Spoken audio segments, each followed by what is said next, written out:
Chebyshev's theorem example. So we're picking up here with question 1. What proportion of values would fall between 26 and 50?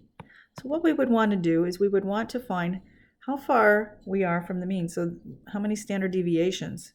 So if we take 26 and subtract the mean and divide by the standard deviation 6, we will get -2.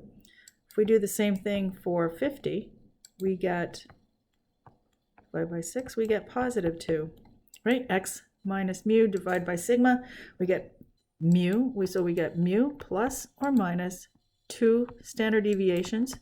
In this case, because we got plus or minus 2, k then equals 2.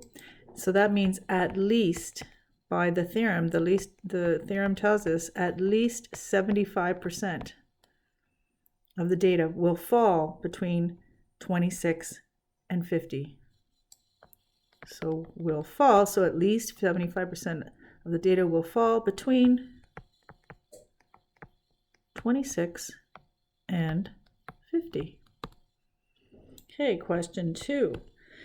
Between what two values would 89% of the values fall? So this is a reverse engineering question. So instead of them giving us the two values, 26 and 50, we want to go in reverse. They're giving us the percentage. So at least 89% of the values would fall between what two values? So we need to work in reverse. So how we do that is we use the formula 1, subtract 1 over k squared, set that equal to 0.89 or 89%.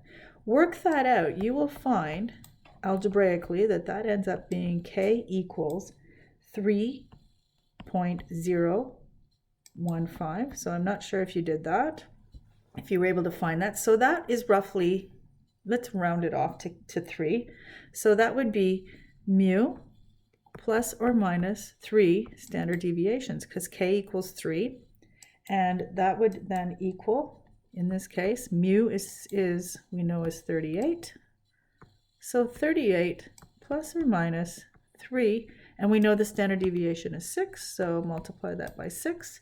We're going to get 38 plus or minus 18, right? And then you end up, that ends up being, you can even put in for the value 3.015 if you want. If you put in here k equals 3.015, you can really be more precise and find the values are between 19.91 and 56.009. Right. So you can compare that to your results and see if you got the same. Right, so moving on to the coefficient of variation. So the coefficient of variation is, we can use it as a measure of risk.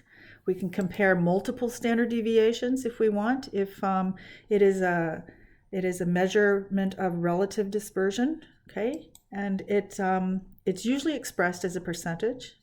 And it's also known as RSD, relative standard deviation.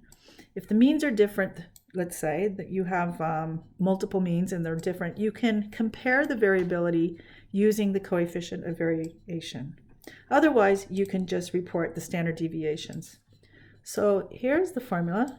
Coefficient of variation is equal to sigma divided by the mean. Right, so there's no x minus mu divided by sigma, it's sigma. So you take the standard deviation, divide out the mean, and multiply it by 100 to get the percent. So it's usually expressed as a percentage. If you don't have the 100, you just have the proportion. All right, so let's look at an example. Let's suppose that mu equals 29 and sigma equals 4.6. What would be the coefficient of variation? So the coefficient of variation we know is sigma over mu, and we can get the percentage. And you plug in those values, 4.6 divide by 29, multiply by 100, and you would have a coefficient of variation of 15.86%. Okay,